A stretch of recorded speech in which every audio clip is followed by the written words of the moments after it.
Tässä Maailmanpuun jaksossa. Kannatteleeko universumi ja jos kannattelee, niin vaatiiko se uskoa? Kuka sinä olet? Voisiko sitä ajatella niin, että jos me luottaisimme itseemme ensin, me emme ehkä tarvitsisi apua? Mietin myös siitä, että onko tämä myös semmoista niin kuin aika individualistista pohdintaa. Mun mielestä rituaalin merkitys on nimenomaan siinä, että se on se, miten universumi kannattelee. Että se tunkee jotain sun aivoihin, ja sit sä pystyt muistamaan niin kuin tosi pitkälle. Ja sit sä muistat, että mitä sä oot siinä asiassa tehnyt. Mä oon jotenkin valaistunut. Itellä on tullut semmoinen ajatus, että enemmän vaan individualismia. Tai sillä, että kun se menee vaan ihan loppuun asti, niin sit siellä niin kuin keikahdetaan, että sit me löydetään kaikki se sama.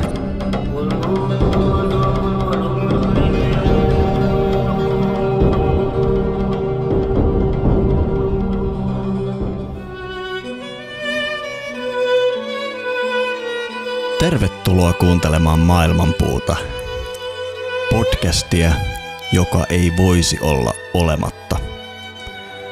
Minä olen Miska Käppi ja kanssani Latvian Kuurinmaalaisessa Hirsilinnassa on Matti Rautaniemi ja 30 joogaleiriläistä.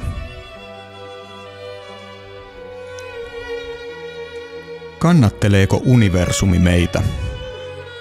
Nykymaailma opettaa, että jokainen meistä on oman onnensa seppä ja että rajaton valinnan vapaus on onnellisuuden tae. Tietystä näkökulmasta nykyihminen on ennennäkemättömän vapaa.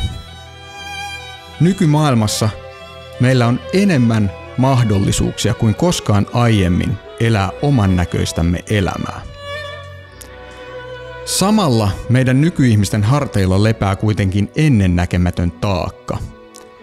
Jokainen meistä on oman elämänsä atlas, joka kannattelee koko maapalloa harteillaan. Tässä Maailmanpuun jaksossa keskustelemme siitä, voiko ihminen luottaa elämän kannattelevaan voimaan.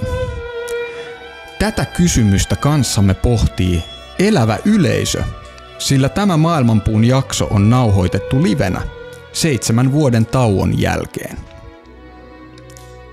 Tervetuloa mukaan keskusteluun elämästä.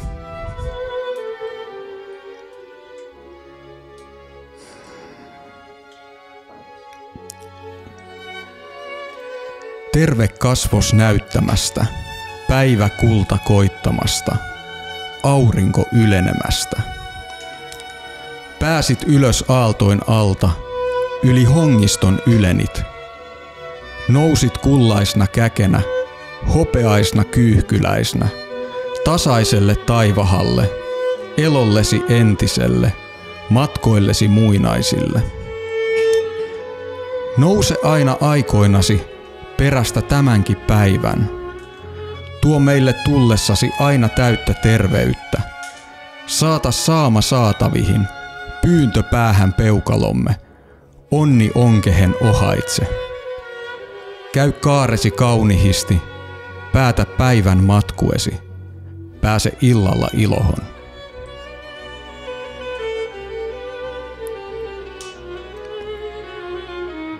Mitä jos jonakin päivänä tai yönä joku demoni hiipisi jäljessäsi yksinäisimpään yksinäisyyteesi ja sanoisi sinulle: tämä elämä, sellaisena kuin sitä nyt elät ja olet elänyt, sinun täytyy elää vielä kerta ja vielä lukemattomia kertoja, eikä siinä ole olevan mitään uutta, vaan jokaisen tuskan ja jokaisen ilon ja jokaisen ajatuksen ja huokauksen ja sen sanomattoman pienen ja suuren, mitä elämääsi kuuluu, täytyy tulla sinulle takaisin.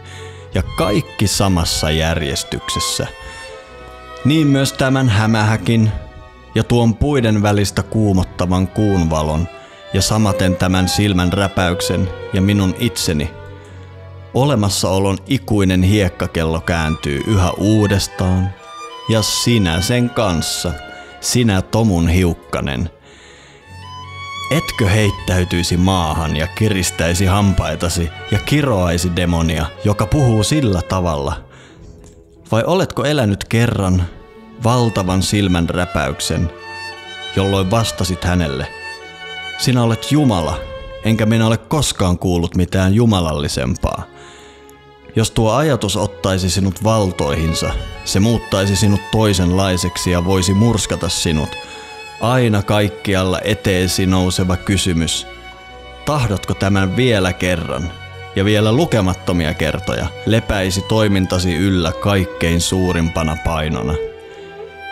Tai miten sinun täytyisikään suostua itseesi ja elämään, jotta et enää kaipaisi mitään muuta kuin tätä viimeistä ikuista vahvistusta ja sinetöimistä. Haluan oppia yhä enemmän näkemään kauniina sen, mikä on välttämätöntä asioissa. Silloin kuulun niihin, jotka tekevät asioista kauniita. Amor fati, olkoon se rakkauteni tästä lähtien. En halua käydä sotaa sitä vastaan, mikä on rumaa. En halua syyttää. En halua edes syyttää niitä, jotka syyttävät. Pois katsominen olkoon ainoa kieltämiseni. Ja kaiken kaikkiaan ja kokonaisuudessaan jonain päivänä haluan olla vain kyllä-sanoja.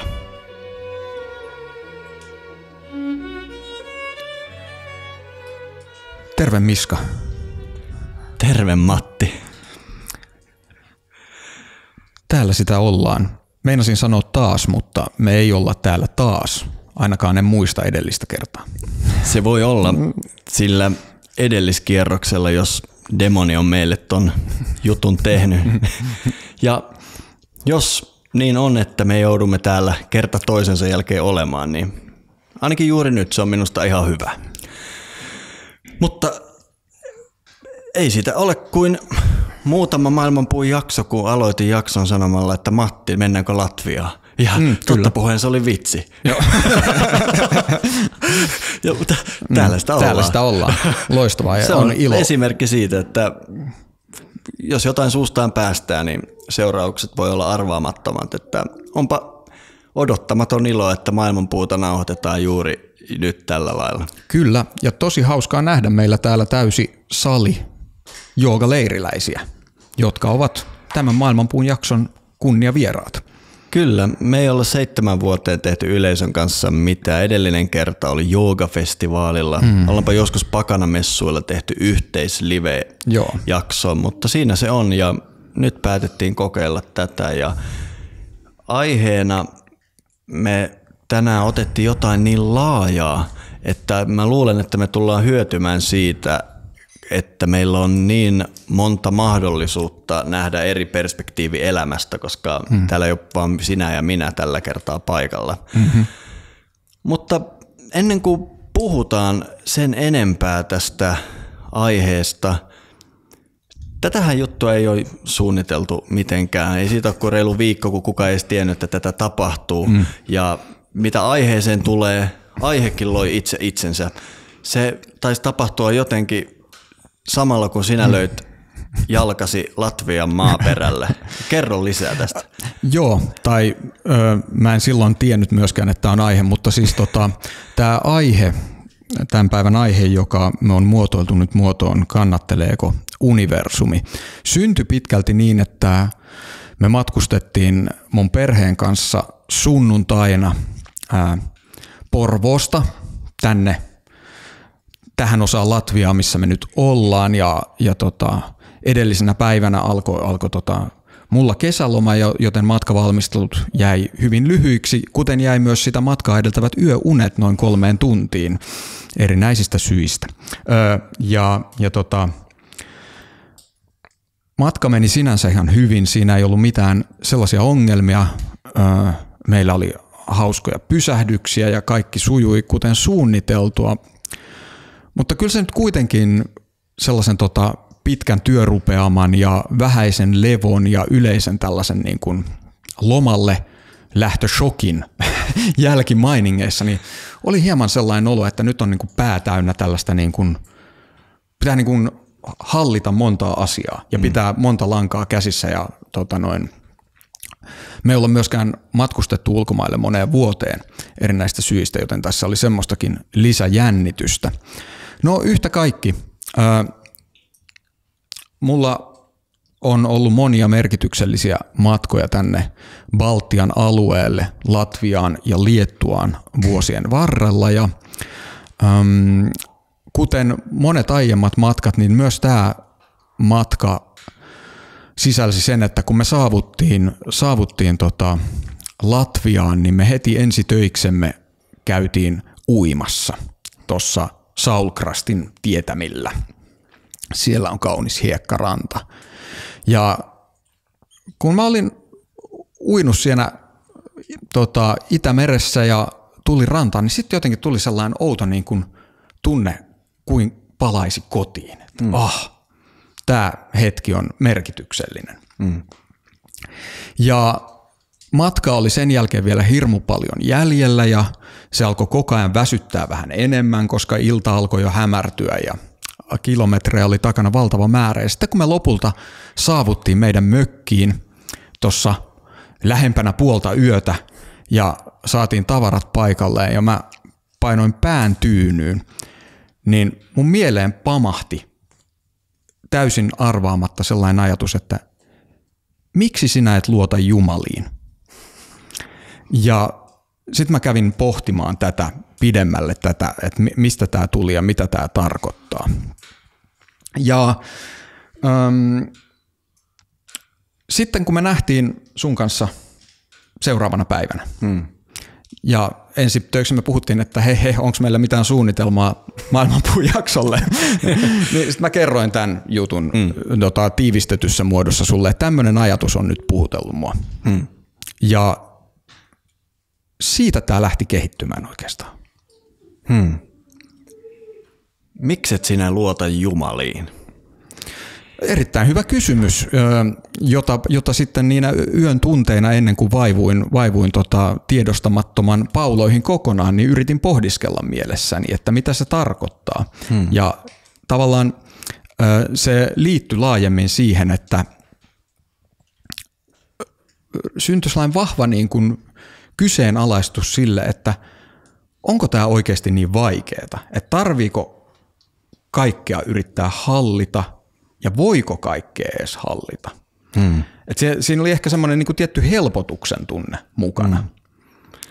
Ja kaikki varmaan kamppailee ton kanssa toisinaan tai enimmäkseen joka päiväkin voi kamppailla sen kanssa, että meneekö elämä oikeaan suuntaan, onko edes olemassa oikeaa suuntaa, onko väärää suuntaa, onko mun elämä väärillä raiteilla, kaikkea tällaista tulee mieleen helposti. Ja mä tiedän, että itse asiassa tosi monella mun tuntemalla henkilöllä se elämäahdinko on just se, että ei ole oikein varma siitä, mitä elämällään tekisi, kun on niin paljon vaihtoehtoja.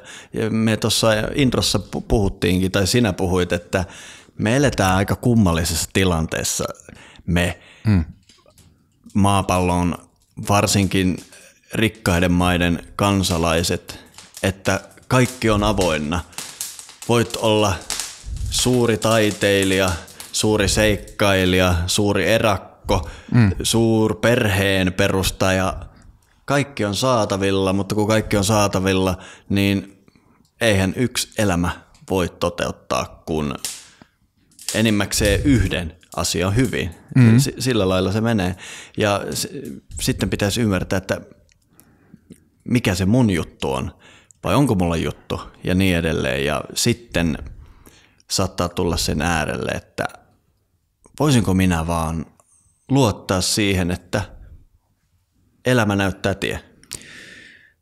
Niin, ja siis laajemminkin nykyajassa on se, että tavallaan tottahan nykyäänkin ei me tulla sellaiseen niin kuin täysin kaoottiseen todellisuuteen, kun me synnytään. Meillä on edelleen aina joku tietty kulttuuri ja tietty yhteiskunta, jossa on tietynlaiset rakenteet ja instituutiot ja tavat ja historia ja perinteet, jotka niin kuin jollain lailla luo sellaisen jonkunlaisen verkon. Mutta tätä meidän aikaa määrittää tosi voimakkaasti se, että jokainen annettu totuus, jokainen kannatteleva juttu, sitä pitää kyseenalaistaa. Jos sitä pidetään erikoisena, jos on sitä mieltä, että itse asiassa tämä juttu, mikä on vanha ja miten tämä on tehty pitkän aikaa, tämä on tosi hyvä, mä tykkään tästä, niin sitä joutuu perustelemaan. Mutta oletus on se, että jokainen olemassa oleva varmuus ja suuntaviitta pitäisi kyseenalaistaa tai jopa repiä alas. Ja sikäli on aika hauskaa, että sä päätit puolestasi valita Nietzsche-sitaatin tähän alkuun, koska Nietzschehän oli suorastaan profeetallinen tämän asian suhteen. Niin, hän oli yksi niitä harvoja kirkkaita mieliä silloin 1800-luvun loppuvaiheella. Hän ennusti, että näin meille tulee käymään, että kaikki tämä rikkaus vailla luotettavaa semmoista metafyysistä pohjaa tulee tekemään meistä yltäkylläisyyden keskellä olevia suunnattomia olentoja. Ja suunnattomia kahdessa mielessä, koska siis nykyihminen on monella tavalla niin kuin poluttamassa erämaassa, mutta Nietzschen ratkaisuhan tähän oli se, että ainoa asia, mitä tässä tilanteessa mikä enää voi kantaa, on yli-ihminen, joka siis yleensä tulkitaan, että se on joku tällainen teräsmies, joka on jonkunlainen ihannekuva, mutta mun ymmärryksen mukaan se tarkoittaa juuri sellaista ihmistä, joka pystyy tässä täydellisessä poluttomassa erämaassa luomaan sen maailman itselleen. Kyllä. Ja sehän on ihailtava asia, mutta mun mielestä se on ehkä semmoinen meidän ajan tärkeä kysymys, että onko se mahdollista tai mielekästä. Mä sanoisin, että tähän on 2 ratkaisua tähän meidän kannattelemattomuuden ongelmaa. Ja mun mielestä tämä Nietzschen ratkaisu on yksi niistä. Eli todella nousta näiden meidän olemassaolon realiteettien yläpuolelle, rakentaa itse se perustava metafysiikka, joka ratkaisee universumin, löytää itse tie ja tehdä näin. Ja se on mahdollista. Siinä on vaan se ongelma, että mä uskon, että se ei ole useimmille mahdollista. Ja totta puheisia ja rehellisiä ollaan, tämä mitä mä täälläkin kauppaan täällä joogaleirillä on tiettyssä muodossa sitä, että nousee sen ympäristörajoitteiden yläpuolelle ja saakin jonkun pohjan tehdä juttuja, mutta ei se sovi, koska mä oon jakanut sitä niin paljon, tiedän, että se ei ole kaikkien juttu. Mutta siihen on toinenkin ratkaisu, ja se toinen ratkaisu on niin sanottu luoda keinotekoisesti itselleen merkitys, minkä onnistuu tekemään, jos on erityisen tämmöinen obsessiivinen jostain asiasta. Eli se saattaa olla joku yhden molekyylin tutkiminen vaikka tutkijalle, joka määrittelee koko sun ammattiuran. Sä tutkit sitä yhtä asiaa ja sillä ei ole kellekään mitään merkitystä, mutta sä oot tavallaan ottanut sun elämän tehtäväkseen, että minä selvitän, miten nämä isotoopit syntyvät, jotain tämmöistä, mikä mä vaan keksin hatusta, koska se olisi melkein kaikille maailman ihmisille merkityksetöntä, mutta hän itse tekee siitä itselleen merkityksellisen. Ja toi on oikea ratkaisu, mutta tossakin on se ongelma, että se ei onnistu melkein kenellekään. Kyllä. Että muutama sen pystyy tekemään. Mahtavaa, me saatiin ensimmäinen vieras studioon. Ennen kuin me päästetään meidän vieras ääneen, mun on pakko siteerata Carl Gustav Jungia, kuten en ikinä tee. Nimittäin kun sä puhuit tuosta obsessiivisesta tiedemiehestä, niin mä tajusin, että siis Jung taisi itse nähdä itsensä tässä mielessä, koska hänen tässä Red Bookissa on semmoinen sitaatti, joka jostain syystä on viehättänyt mua tosi paljon, mutta mä en ollut ikinä ihan varma, mitä se tarkoittaa. Mutta mä uskon, että se tarkoittaa tätä, koska hän kirjoittaa siinä, että hän kirjoitti saksaksi, mutta mä siteeraan englanniksi, koska elämme tässä maailmassa. I will return to the small and the real, because that is the great way, the way of what is to come. Eli tavallaan löytää pienestä asiasta se suuri kannatteleva voima. Kyllä. Joo, toi on hyvin sanottu runollisesti se. Mutta tosiaan, meillä on tänään semmoinen politiikka, että tästä salillisesta ihmisiä kuka tahansa saa istuttaa tähän meidän vieraan paikalle. Mutta näin me näköjään aloitetaan tämmöinen kevyt aloitus, koska meidän vieraan paikalla on ennenkin istunut tämä edellisessä jaksossa. Nyt seuraava sitten siihen vaan jonoon perään. Että... Nyt jono, niin tulee painetta meikäläisille poistua. Joo, mutta Otto, selvästi nämä meidän löpinät herätti jotain sussa. No kyllä herätti ja mulla on heti ehdottaa kolmatta tietä. Mä olen luonteeltani tämmönen kolmannen tien kulkija yleisestikin.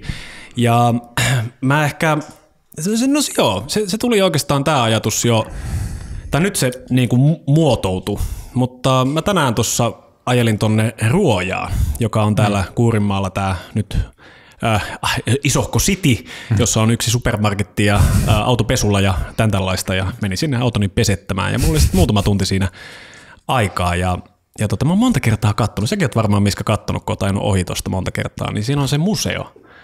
Ja mä ajattelin, että on helteinen päivä, että hittikö sitä nyt johonkin hikiseen museoon mennä ja onko siellä nyt oikeasti mitään ja maksaako paljon rahaa ja näin. Mutta mulla on tullut semmoinen periaate, että aina kun tulee museo vastaan, niin jos on vaan mahdollista, niin menen.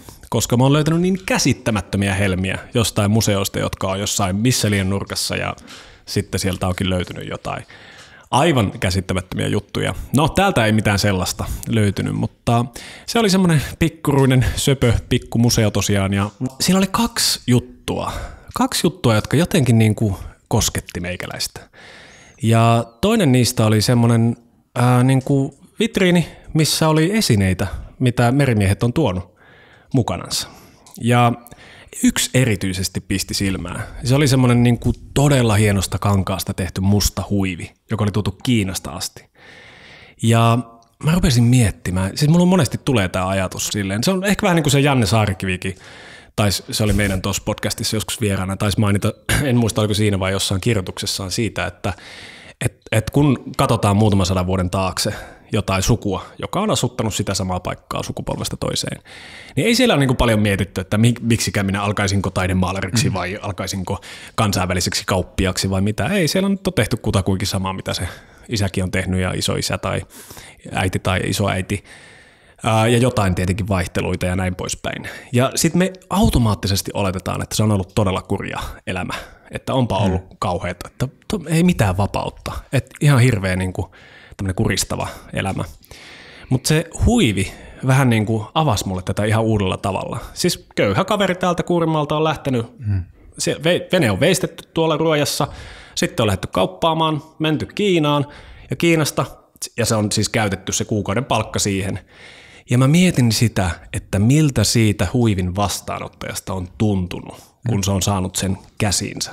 Se on ollut sen on täytynyt olla jotain aivan uskomattoman upeata ensimmäistä kertaa ja siis tavallaan mikään niin kuin rakkauden osoitus esimerkiksi puolisolle, jos sen on antanut sen huivin. Ja nyt esimerkiksi, jos mä matkustan Intiassa, tekin olette ollut niissä rättikaupoissa ja siellä on niin kuin hienota kasmiria, me ollaan vaan silleen, että jaksaako laittaa 8 €, että ei jaksa, että noitahan saa, että varmaan saa vielä vähän halvemmalla jostain. Se on menettänyt täysin arvonsa joku tämmöinen. Me voidaan tosta vaan ottaa lentolippuja, hutasta tuonne Madagaskarille ja sitten tehdä siellä jotain hauskaa. Ja se on niinku tavallaan, että se yksilöllisyys siihen aikaan on tullut tosi hienovaraisista jutuista. Se on ollut se, että sulla on ollut taito, just esimerkiksi noita upeita puuteoksia, joita täällä Latviassa vielä osataan tehdä, mutta siihen aikaan vaikka sulla on ollut joku taito tehdä niin kuin Suomessakin rukilapa, ja sä oot antanut sen sille tulevalle morsiolle, ja se on ollut, että vau, mikä taitava kaveri. Todella hienovaraisia juttuja. Ja sitten siellä oli toinen juttu, ja se oli oikeasti, mä en edes tajua, miten, mä olin melkein niin kuin aloin liikuttua, kun mä katsoin sitä. Se oli niin kuin tämmöinen yksinkertainen installaatio, valokuvainstallaatio. Ja se oli ihan uusi jostain niin kuin 15 vuoden takaa tai jotain. Ja siinä oli tämmöinen tyypillinen, tiedätkö, Neuvostoliitto-malli, ja mikä se on se perusmalli talosta? Rodžovka. Ja mä oon aina miettinyt tavallaan, että miltä siellä sisällä näyttää. Ja tietenkin on nähnyt kuvia ja näin, mutta se oli tehty silleen, että siinä on kuva ulkoa ja sitten oli magneetilla silleen, että sä voit vetää aina seinä alas ja sä näet, ketkä asuu siellä sisällä. Ja mikä tietenkin ensimmäisenä pisti silmään, että jokaisen olohuone näytti ihan samalta. Aivan samalta. Sama puulipasto, sama kulunut sohva ja näin poispäin.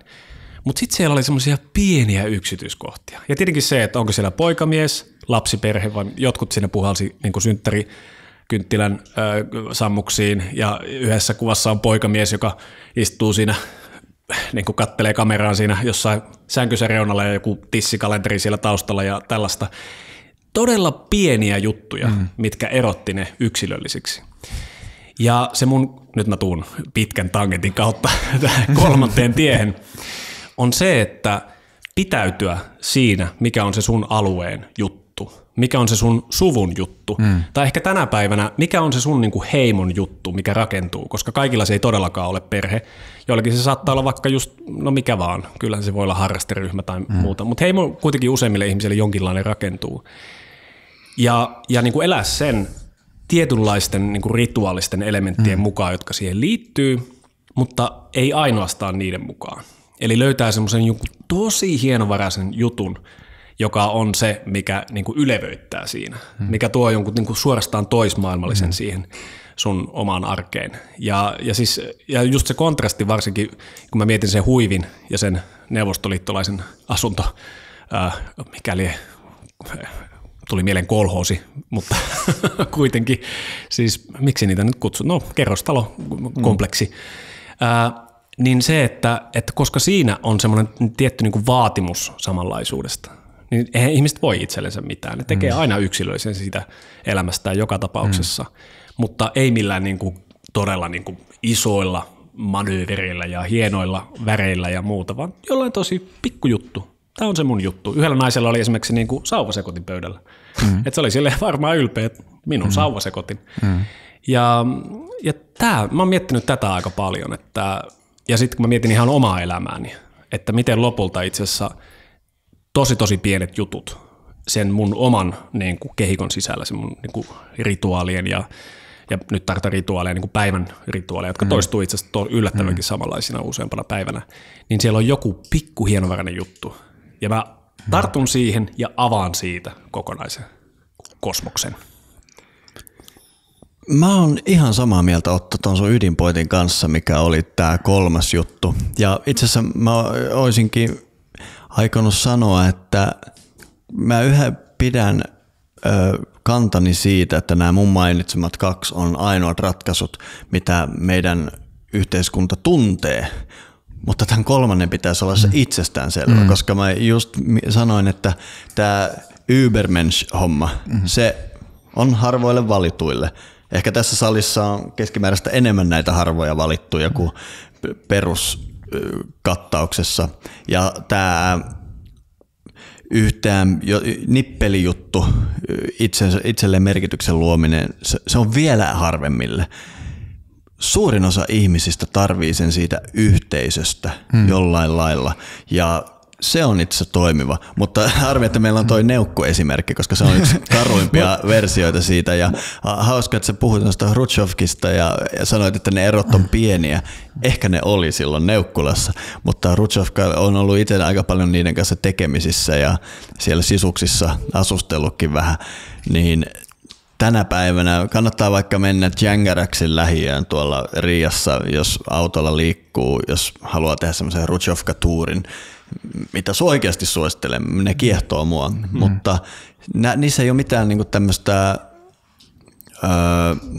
taloyhtiöjuttua niin kuin Suomessa, vaan siellä on itse asiassa jokainen parveke maarattu eri väriseksi, on erilainen, niinku, siis se on vähän niin kuin tämmöinen tilkkutäkki eri taloja olisi laitettu päällekkäin, koska jokainen on tehnyt sitä omista neliöistä, josta vastaa just omanlaisensa. Eli se on sitten kuitenkin, varsinkin näinä kapitalismiaikoina, jokainen on sen individualismin löytänyt, mutta on tehnyt siitä täysin omansa.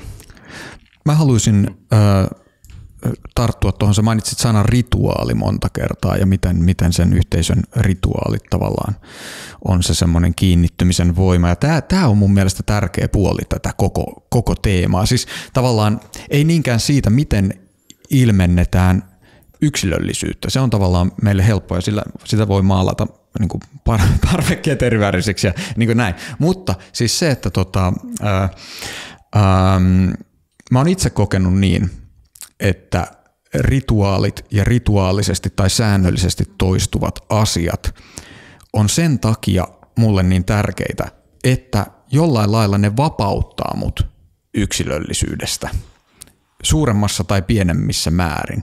Siis jos otetaan jotain niin yksinkertaista kuin kalendaariset rituaalit, joulu, pääsiäinen, juhannus, kekri ja se mitä niiden välissä on, niin niiden mun mielestä se hienous, se minkä takia mä pidän niistä on se, että tavallaan ei tarvi miettiä, miten niitä vietetään. Siis totta kai aina on se järjestely, että kenen luona ollaan ja minne mennään ja näin, mutta tietyt elementit on aina samat. Sitä ei tarvitse keksiä uudestaan. Mun ei tarvitse itse keksiä, että mikä on joulu. Joo, ja kaikista niin kuin suurin mullistus mulla henkilökohtaisesti on ollut ihan vaan niin kuin tämmöisissä etiketeissä, käytöstavoissa ja tämmöisissä, jotka mä oon semmoinen tosi niin kuin kapinallinen luonne ja nuorena tuntui aivan absurdilta, että oikeasti kaikki laittaa sen kauluspaidan ja kravatin ja on ne tietyt maneerit, millä mennään juhliin ja kaikki. Tämä tuntuu mulle suorastaan raivostuttavalta. Miksi meidän täytyy seurata tämmöisiä ennalta päätettyjä kaavoja? Mutta myöhemmin elämässä mä tein saman oivalluksen kuin sinä, että nämä ei ole niitä olennaisia juttuja, vaan itse asiassa se, kun kaikki tietää, miten pukeutua, kaikki tietää, miten tervehditään, kaikki tietää, miten tehdään, miten nostetaan maljat, miten mennään. Kaikki tietää, kenenkään ei tarvitse miettiä Me saadaan sillä vapaus sitten keskittyä siihen, mikä on olennaista, koska miettikää, miten kauheata se olisi, jos joutuisi miettimään, että mitähän minä pukeudun, mitenhän minä käyttäydyn, mitenhän minä tervehdin, mitenhän mä teen. Tämä on niin kuin nerokas tapa saada kaikki tämä epäolennainen jos sovittua ennalta ja vapaus sitten olla luova ja ilmaista niissä oikeasti merkittävissä jutuissa. Kyllä. Ja mä sammaloidun tähän kohta, koska tämä on niin kiehtovaa, eli välttääkseni sitä sanon tämän puheenvuoron jälkeen sut kyllä potkitaan. Joo, just näin, potkitaan hyvin nopeasti, mutta mä sanon yhden lauseen. Mun mielestä rituaalin merkitys on nimenomaan siinä, että se on se, miten universumi kannattelee meitä. Ja se, miten me ollaan se nietzscheläinen yli-ihminen, on se, miten me ponnistetaan siitä rituaalin pohjasta ja luodaan yksilöllisiä vivahteita siihen. Mutta kiitos. Olen varma, että tähän mennään vielä syvemmälle, mutta meillä on siinä seuraava tyynyn lämmittäjä. Noniin, Katja täällä, moi. Terve Katja. Tervetuloa Katja. Kiitos, on suuri kunnia olla tässä hienossa podcastissa ja vähän myös jännittävää. Mutta pyytäisin sinua mennä hiukan lähemmäs mikkiä. Okei, kiitos vinkistä. Joo, mä tuossa itse pyörittelin tämän aiheen ympäri ja kiitos hienosta äskeisestä keskustelusta myös Otolle ja pyörittelin tietysti sitä, kun puhutaan kannatteleeko universumi, niin se luottamus on se sana, joka helposti sieltä tulee mieleen, jos mä lähdin tietysti pyörittämään, että mitä on luottamus, enkä nyt päässyt siinä kovin pitkälle, mutta mä lähdin miettimään jotenkin sitä, että miten niin kuin luottamusta ajatellaan vaikka psykologiassa, puhutaan luottamuksen rakentamisesta, tai toisaalta sitten ehkä New Age-piirit on enemmän niin kuin, että go with the flow-tyyppinen, että mennään jonkun virran mukana. Ja kun mä sitten tuossa äsken kuuntelin teitä ja pohdin, niin mulla tuli sillain niin kuin semmoinen mietintä myös siitä, että onko tämä myös semmoista niin kuin aika individualistista pohdintaa. Siis sekä joku luottamuksen rakentaminen, no siitä mä en ole yhtä varma, mutta sitten se go with the flow, että niin kuin yksilö menee sen jotenkin, mä oon ainakin jotenkin ajatellut, että yksilö menee vähän niin kuin sen oman virtansa mukana. Ja vähän niin kuin tuossa äsken pohdittiin, niin se yksilöllisyys ehkä aina niin kuin, ainakin jotenkin meidän kulttuurissa siinä, mikä on meidän iho tavallaan. Jotenkin sitä on vaikea välillä tunnistaa, miten individualistinen se esimerkiksi on. Niin onko siinä just ainakin se, että se tulee sieltä väkisin se yksilöllisyys, mutta se yhteisöllisyys on jotain niin kuin semmoista, mitä meidän täytyy nyt vähän hakea, ja just niiden rituaalia ja muiden kautta. Mutta mä jotenkin, siis tuli vaan semmoinen kysymys mieleen, että onko luottamus yhteisöllistä? No mä sanoisin, että toi menee täsmälleen sinne Oton pointtiin, että se on, mutta ei meille. Meillä ei ole sitä. Ehkä joillain on. Ehkä jos me oltaisiin suviseuroilla, niin olisi jo vähän niin kuin eri meininki. Ehkä jos me oltaisiin jossain pikkukyläyhteisössä. Mutta mäkin on kyllä aika pikkukyläyhteisöstä Itä-Lapin kylästä. Ei siellä mitään tollasta ole lopulta. Mutta on siellä tietysti enemmän kuin sitten suuressa keskuksessa. Eli mä väittäisin, että just sun pohdiskelemaan reittiä se luottamus on aina rakennettu ja se on yksi iso pähkinä meille, että miten me tehtäisiin se nykymaailmassa. Niin siis eri asteisesti lyhyt vastaus siihen, onko luottamus yhteisölle, mä sanoisin, että se on. Siis että kyse on aina siitä, että se niin kuin on jotain yksilöä suurempaa, joka kannattelee. Ja se on niin kuin olemassa monilla eri tasoilla. Mä mietin, että tokihan mekin nykymaailman ultra-individualistiset ihmiset luotetaan tosi moniin asioihin sillä, että me ei tiedosteta sitä itse. Mulle tulee semmoinen esimerkki mieleen, että jos Roisto vie multa matkalaukun ja mä soitan poliisille, että poliisi tulee auttamaan, Roisto vei matkalaukun, niin mä voin luottaa siihen, että se tulee ja yrittää ottaa sen Roiston kiinni, eikä esimerkiksi vie mun kännykkää saavuttuaan paikalle. Kyllä. Eli meillä on sellaisia niin kuin tietty luottamus siihen, että asiat toimii tietyllä tavalla. Joo. Ja mä voin jakaa oman kokemuksen tästä pari viikon takaa, missä mä itse huomasin sen, että vaikka tavallaan mä kammoksun luuytimiäni myöten sellaista sosiaalidemokraattista luottamista, että mun ei tarvitse pystyä pitämään itsestäni huolta. Että kyllä joku siellä valtio pitää huolta tai joku pitää musta huolta. ja huippuhuuto. Ja tässä muutama viikko sitten oltiin veneilemässä Saimaalla ja ajettiin sinne Puumalan satamaan. Perhe on mukana, 6- ja 4-vuotias ja puolivuotias vauva. Ja sitten siinä lähdetään just ennen kuin hämärä tulee, että just ehdittäisiin takaisin kotisatamaan, niin ajelemaan sieltä. Ja sitten yhtäkkiä moottori menee kaput siellä yhdellä selällä. Ja mietin, että eihän tässä sen kummempaa. Sain paikallisen venemekaanikon kiinni hinaamaan, mutta sitten kuitenkin oli semmoinen 30 kilometriä kotiin matkaa, niin aloin sitten soittelemaan taksia Puumalan satamaan. Ja kävi ilmi, että taksia ei ole. Ei ole yhtään taksikuskia matkaetäisyydellä, joka pitäisi illalla puhelintaan päällä juuri sinä iltana. Ja siinä tuli semmoinen hetki, että sallitaanko näin tapahtua? Että täällä sä kellut vauvan kanssa Saimaassa ja ei tässä nyt mitään sitä ole tehtävissä. Ja heti kun mä sain itseni kiinni ajattelemasta noin, niin mä vähän piiskasin itseäni, että come on jätkä, että ei se tarvi olla niin, että siellä on aina joku suuri valtio, äiti, isä, joka mut pelastaa. Ja sitten tietenkin vähän ryhdistäydyin siinä ja sinnikkäämmin etsin ratkaisua. Ja lopulta se saatiin yksi kuski lomalta vedettyä ja viemään. Mutta tämmöinen kokemus, että meillä on sitä luottamusta, mutta se, usein se menee, meillä on se tavallaan ne suuret instituutiot, valtio niistä suurimpana, mihin se luottamus kohdistuu.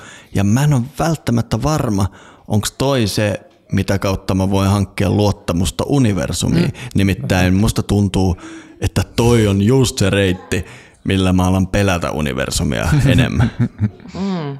Joku hallinnan, kontrollin ulottuvuus. Niin, tai siis mä ajattelen, että mä oon avuton ja jos mulla on tämmöinen suuri koneisto, joka on riittävän suopea, että se pitää mut hengissä, niin mä pärjään, mutta oikeasti mä en luota mihinkään muuhun kuin siihen, että ehkä joku auttaa mua.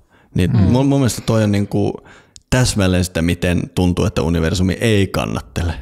Niin, mä sanoisin, että tuolla sun valtioluottamuskritiikillä on myös metafyysisiä ulottuvuuksia, mä sanoisin. Jaa. Siis sillä lailla, että mä uskoisin, että kun tää lähti siitä mun muotoilusta, että miksi et luota jumaliin.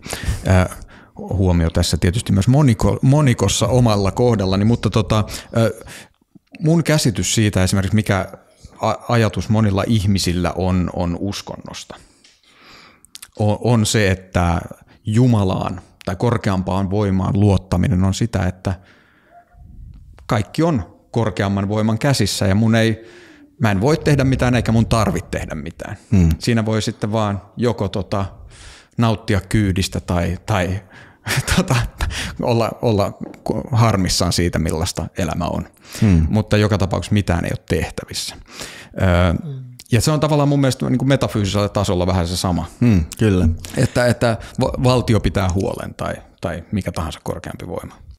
Katjalla oli hyviä ajatuksia siitä tai eri reiteistä, miten sitä luottamusta voi rakentaa. Ja jos nämä metafyysiset totuudet sitten oikeasti oivaltaa, niin mä luulen, että yksi rakentamisen reitti voi olla myös se, että eliminoi ne, mitkä on valmiiksi tuhon tuomittuja. Ja musta tuntuu, että jos eliminoi kaikki vaihtoehdot, niin saattaa olla, että ei jää jäljelle muuta kuin se, että ainoa jäljelle jäävä vaihtoehto, missä on edes pikkasen itua, on luottaa maailmankaikkeuteen. Just tätä mä mietin, että tarviiko sitä itse asiassa rakentaa vai tarviiko nimenomaan purkaa niitä esteitä sille luottamukselle, joka on ollut siellä alun perin. Hyvin sanottu. Ja mä mietin myös sitten niin tuosta, että meillä on sitä pohjimmasta luottamusta, niin jos mennään hyvin semmoisella, no en mä tiedä, onko se arkinen taso vai mikä taso, mutta et tavallaan, että kyllähän me luotetaan myös, että aurinko nousee taivaanrannan yläpuolelle jokainen seuraava aamu. Sitä ei näy sitten enää yöllä. Sitten se tulee sieltä uudestaan seuraavana päivänä. Me luotetaan hyvin sellaisiin perustavanlaatuisiin maailman toimintoihin tai jotenkin niin kuin tämän tyyppisiin myös koko ajan. Kyllä. Olipa hyvä, kun nostit ton esille, koska mä tosiaan tuossa tämän jakson alussa lausuin muinaissuomalaisen loitsun tai rukouksen, jonka, jos sitä katsoo tällä lailla ihan ulkokäsin, niin tuntuu, että sen tarkoitus on varmistaa se, että näin juuri tapahtuu, että aurinko nousee ja laskee illalla. Mutta mun täytyy sanoa, että tokihan on tämän tyyppinen tulkintamalli on ehkä joskus esitetty, että muinaiset ihmiset pelkäsivät, että se aurinko ei nouse. He eivät luottaneet siihen, että se nousee. Ja sen takia he käytti tällaisia keinoja varmistaakseen. Sen teki rituaaleja, että maailma pysyy radallaan. Mutta mä en ole ihan varma, onko se niin. Mä olen jopa niin varma kuin uskallan olla, että se ei ollut niin. eli minkä takia tällaista kaunista rukousta on tarvittu? Mä kuulin joskus jonkun sanovan sen tällä lailla, mikä voi olla hyvin muotoiltu, että jos en lausu tätä loitsua, niin totta kai se kaasupallo nousee ja laskee, mutta jos lausun, niin silloin aurinko nousee ja laskee. Ja toi on mun mielestä ihan mukavasti sanottu. Eli kaikki asiat voi tapahtua, mutta sillä on itse aika paljon väliä, miten sä koet sen ja mikä on sun yhteys tähän ilmiöön ja mitä se ilmiö merkitsee sulle. Ja sitten tämmöinen loitsu saattaa muuttaa sen ja elät heti eri universumissa. Yes. Kyllä. Kiitoksia paljon. Kiitos sulle näistä kommenteista. Siellä taitaakin olla seuraava jonossa. Vau, tänään menee monia merkkipaaluja maailman puuhistoriassa. Me ollaan nyt tällainen pari valjakko, esittäydytäänkö? Voisitte esittäytyä. Tässä on Netta ja sitten tässä on, mikä se on nimi? Osma. Haluatko tuon kuvan? Osma Mauli. Joo.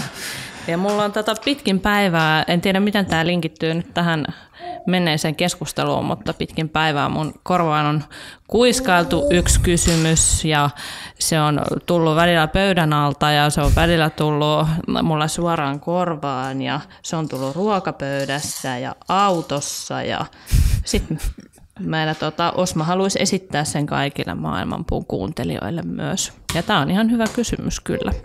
Nyt sä voit Osma sanoa sen tuohon mikrofoniin. Sanotaan yhdessä. Kuka sinä olet?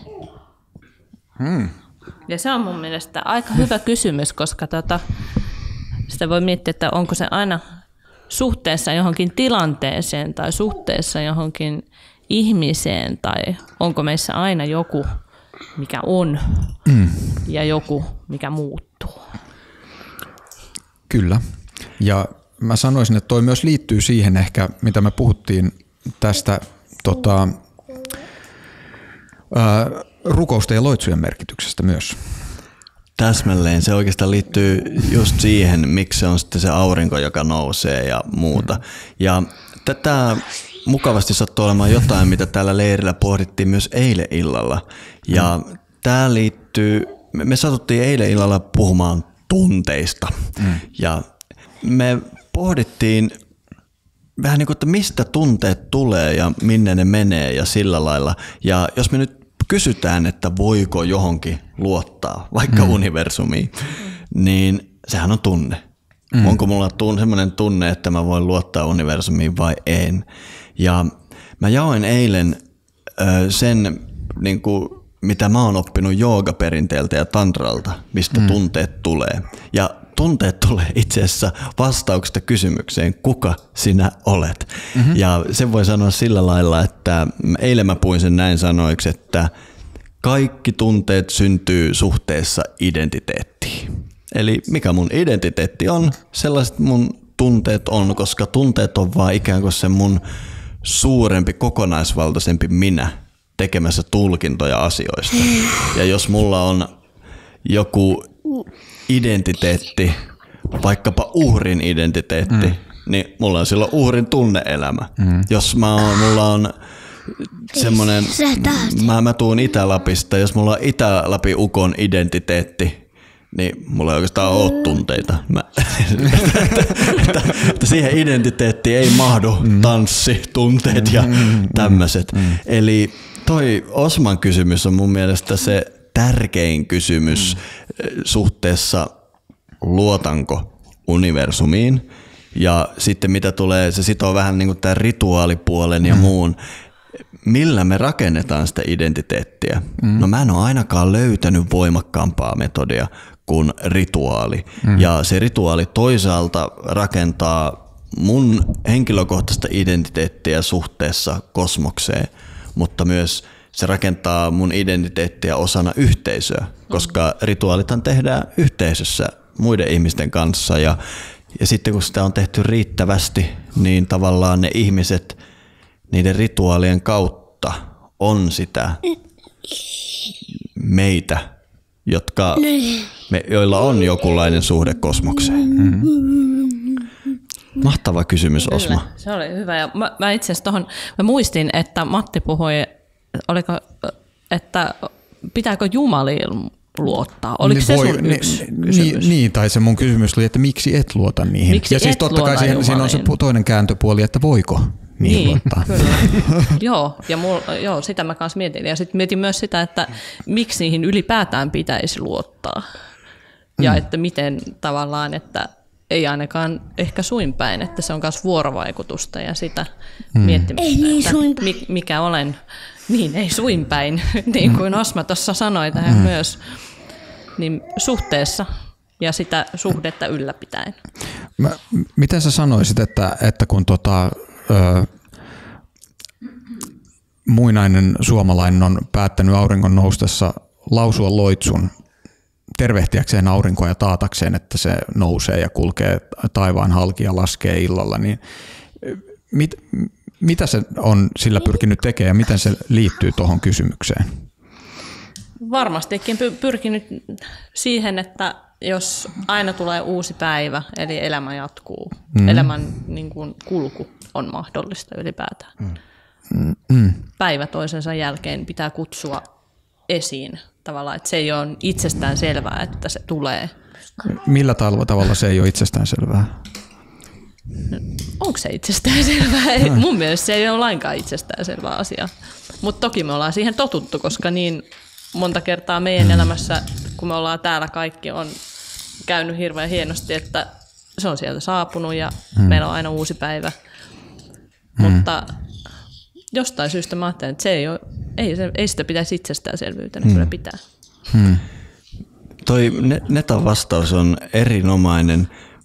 Mä tulin ajatelleeksi itse semmoista, että se rituaali vaikuttaa mun identiteettiin niin, että jos minä lausun ton loitsun joka aamu, niin minä huomaamattani rakennan identiteetin, jossa minä olen se, joka seuraa auringon reittiä. Minä olen joku, joka arvostaa auringon reittiä. Ja jos mä olen joka aamuisella rituaalilla rakentanut itselleni tommosen identiteetin, niin ne tunteet, kun minä näen sen auringon nouseman, kumpuaa siitä mun identiteetistä, joka on nyt auringon seuraaja. Ja minähän olen haltioissani. Sieltä se nousee. Mä ehkä itse näen sen sillä lailla, siis mä ymmärrän, mitä te molemmat tästä sanotte, mutta mä itse ajattelen sitä niin, että se muinainen ihminen tai nykyinen ihminen, joka sitä tekee, ei ole ajatellut, että jos mä en tätä lausu, niin sitten aurinko ei nousekaan tai sitten se jää taivaalle eikä laske ikinä, vaan hän on niin kuin, tavallaan, me puhuttiin tuossa aiemmin näistä luottamuksen esteiden raivaamisesta, niin se on tavallaan sitä työtä sillä lailla siis, että siinä lausuja muistuttaa itselleen sen, että tämä homma pyörii jollain lailla myös minusta riippumatta. Ja mun ei tarvitse niin kuin pitää kaikkia lankoja käsissäni. Se on epäilemättä näinkin. Eli tavallaan se on sen tunnustamista, että maailmassa on kaikki hyvin ja toisaalta sen tunnustamista, että nämä asiat, jotka tapahtuvat, ovat minulle merkityksellisiä. Kyllä se tavallaan samalla lailla kuin tapakulttuuri, niin se vapauttaa meistä energiaa keskittyä johonkin muuhun. Hyvä, hyvin sanottu. Mutta meillä on Tyynyllä uusi vieras. Haluaisitko sä kertoa sun nimeä? Aleksandri. Tervetuloa. Mitäs sulla oli mielessä? Mä en taaskaan tiedä, miten tää liittyy tähän, mutta siis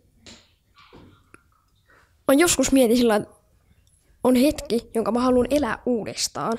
Esim. Vaikka, että jos mä oon joskus tehnyt jotain ja mä haluan tehdä se uudestaan. Mutta kaikki on melkein mahdollista. No melkein. Niin sit mä voisin periaatteessa tehdä sen uudestaan ihan milloin vaan. Mutta jos mä en halua tehdä sitä uudestaan, mutta mun on pakko, mä en tiedä, miten se voisi estää. Onko sulla antaa esimerkkiä semmoisesta asiasta? No, jos mä vaikka, sä haluat mennä yliopistoon, mutta sä et voi mennä sille ilman, että sä teet jotain, minkä sä oot jo tehnyt. Mutta sä et halua tehdä sitä. Mitä sä sitten teet? Tämähän on olemassaolon peruskysymyksiä.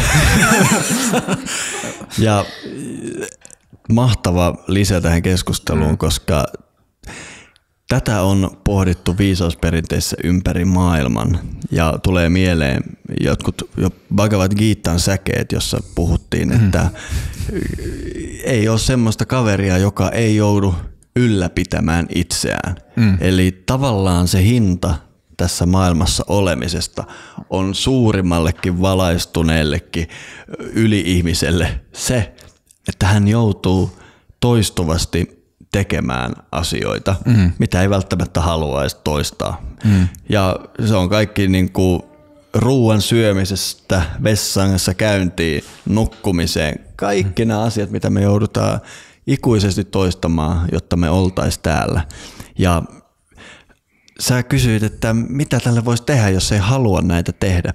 Ja nämä viisausperinteet ei ole keksinyt tapaa olla tekemättä sitä. Tosiaan tämä teksti Bhagavad Gita jopa sanoo, että kaikista viisaimmat ja suurimmat olennot, jotka on maapallolla kävellyt, ei ole pystynyt tekemään tätä. Eli ainoa ratkaisu on jollain lailla tehdä niiden asioiden tekemisestä semmoista niin kuin merkityksellistä niin kuin arvoa tuovaa asiaa. Ja se liittyy myös vähän tähän niin kuin identiteettikysymykseen, että kuka minä olen. Eli me voidaan samalla lailla rakentaa sitä identiteettiä, että minä olen joku, joka tekee näitä asioita merkityksellisesti. Tiskatakin, mä en esimerkiksi tykkää siitä hommasta hirveästi ja aina sitä toistuvasti päätyy tekemään. Siitäkin voi tiskata voi monella lailla. Sekin voi olla merkityksellinen hetki. Ja tämä on ainoa lääke, mitä mä oon löytänyt. Kyllä. Joo, mulla ei ole oikeastaan tähän lisättävää sillä lailla. Tässä ollaan siis suoraan mun mielestä joogafilosofian ytimessä. Mä oon itse just sitä mieltä, että mitä vaan tässä elämässä joutuu tekemään, pääsee tekemään, päätyy tekemään, niin sen pystyy kääntämään itselleen myös hyödyksi ja mukavaksi. Ei sen tarvi, kaikki ei ole mukavaa, kaikki ei voi olla mukavaa, mutta tavallaan niin kuin, asioiden tekemisestä voi saada paljon irti, vaikka se ei heti tuntuisi siltä, että se on niin kuin sitä, mitä haluaa tehdä. Ja se mukavuus on vaikea mittari, koska mun elämä on ainakin osoittanut, että jotkut ihan vaikeimmista asioista, mitä mä oon joutunut tekemään, jotkut kipeimmistä, joko henkisesti kipeimmistä tai sitten fyysistä kipua, niin ne on niin kuin siinä tilanteessa on vaan, ne ei ole ollut ehdottomasti mukavia, mutta ei niitä vaihtaisi pois, koska ne on lopulta elämä ja sen merkityksellisyys ja se, miksi eläminen on elämisen arvosta, on tosi monimutkainen juttu.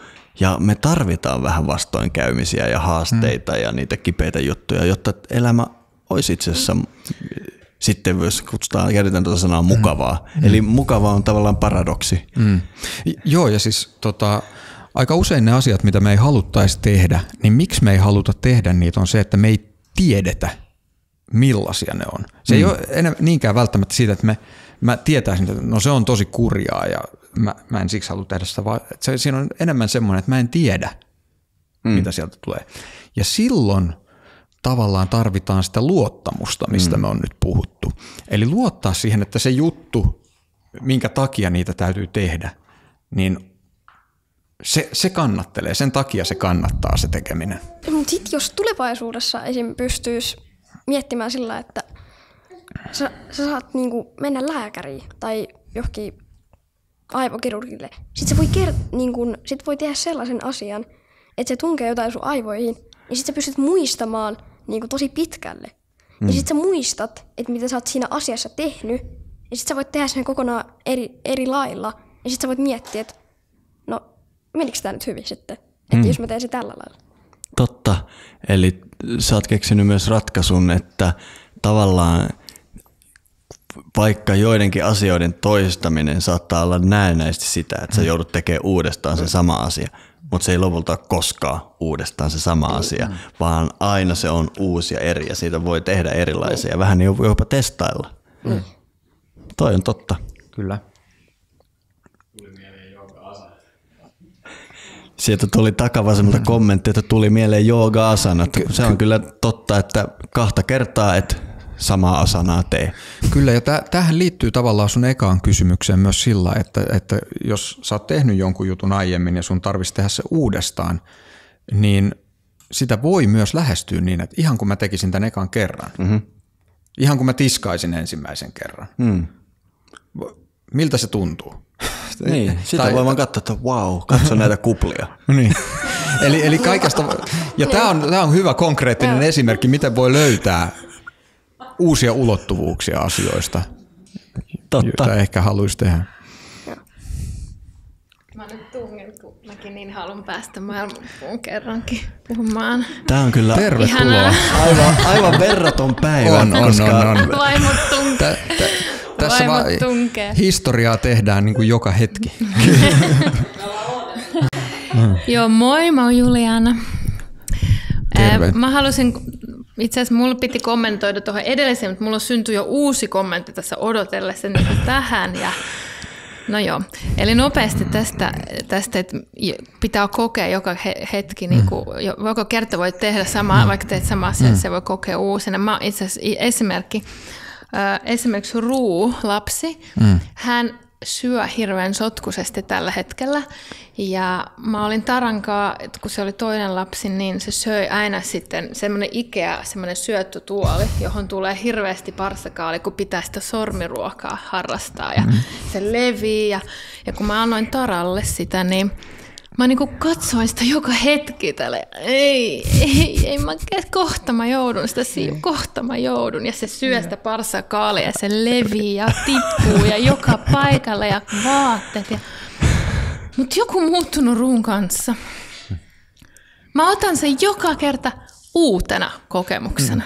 Ikään kuin mä en edes ikinä nähnyt, mitä on tapahtunut ennen. Mä oikein niinku katson, hän syö. En mä enää niinku koe niitä tunteita. Ja se on auttanut niin valtavan paljon semmoinen asenteen muutos. Ja sen voi kokea joka kerta tällaisena uutena. Ja sitten se ei harmita, että ikään kuin niitä kokemuksia ei olisi ikinä ollut. Sitä menneisyyttä ei ole. Pautsi, nyt kun sanoit, mä oon nimittäin näitä episodeja seurannut aika paljon. niin se on aivan totta. Siinä on ollut joku suuri meditatiivisuus sulle, kun meidän ruokahuone on parsakaalin peitossa. Se on semmoinen switch. No, mä siis itse asiassa haluaisin kysyä, että miten tämä asenteen muutos on onnistunut. Oletko siis käytännössä tehnyt jotain vai? Mä oon jotenkin valaistunut. Mutta mä suosittelen tällaista. Sen voi jotenkin tietoisesti switchata jonkun epämiellyttävän asian kanssa. Ikään kuin unohtaa kaikki edelliset kerrat, mitä sä oot pessut vessan ja meet sinne vaan iloisesti. Ja no nyt mä teen tämmöisen uuden asian. Ja tässä on siis toi ajattelun muutos voi olla oikeasti tehokas, koska mä oon itse huomannut, että yksi semmoinen ajattelukaava, mikä mulla toistuu, on se, että kun joku asia taas kerran menee tietyllä tavalla, niin mä ajattelen ja usein jopa sanon äänen, että no niin, nyt tämä menee taas tällä tavalla. Ja sehän niin kuin vaan pahentaa tilannetta. Se ei ole koskaan auttanut, se ei ole koskaan korjannut sitä tilannetta, mutta se on aina pahentanut sitä. Ja jos sen saisi jotenkin sen askeleen jätettyä ottamatta, niin moni asia olisi elämässä todella paljon helpompia. Totta. Ja se jollain kummalla tavalla.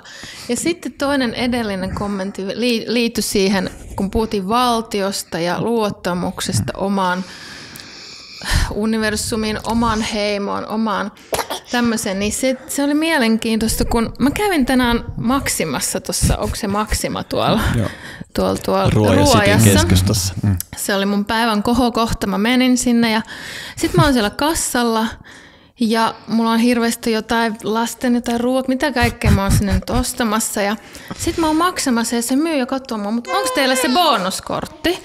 Sitten mä oon, aina se Maximan semmoinen kortti. No ei mulla oo. Ja sitten hän on vähän niin kuin pahoillaan. Ja sitten se vieressä oleva mies mun takana, hän on tarjoamassa mulle hänen bonuskorttia. Että mä niin kuin saisin ne alennukset ja kaikki on sillä katsoo mua surullisesti. Että mä oon niin kuin, mutta sitten nyt kun me puhutaan, se on kyse sit heimoudesta. Että mä voin luottaa täällä mun heimoon tai johonkin tämmöiseen universumiin kantaa, kun se mies tarjoaa mulle sitä luottokorttia. Se on kaunista. Kyllä on. Mä tykkäsin.